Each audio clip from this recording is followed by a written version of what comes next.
কি ব্যাপার বলতো তোর? ভর সন্ধ্যাবেলা দেখা করতে ডাকলি, কিছু কথাও বলছিস না।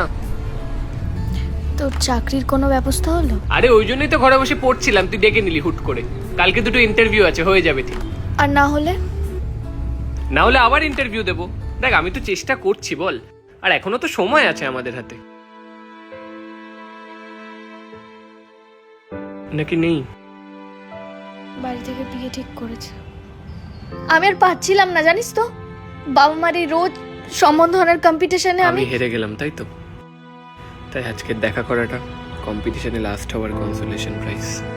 শুভ প্লিজ, এতগুলো বছর ওয়েট করেছি তোর জন্য, এতগুলো সম্বন্ধে না বলেছি, শেষে বাবার বন্ধু এত ছেলে। রিচ আর সেটেল বেরোলো যে না বলতে পারলি না, তাই তো? তোরা মেয়েরা সবসময় ছেড়ে যাওয়ার সময় ছেলেদেরই কি করে দোষ দিয়ে যাস বলতো? এখন সব দোষ আমার। আর এতদিনের অপেক্ষা, বাবা মায়ের সাথে আর্গুমেন্ট, সব সব মিথ্যে। এই অপেক্ষাটা আমার জন্য নয়, আমার থেকে বেটার কাউকে পাওয়ার জন্য ছিল।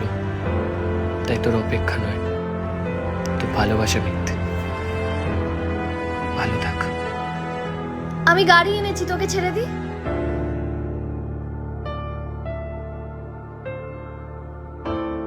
ছেড়েই তো দিলি।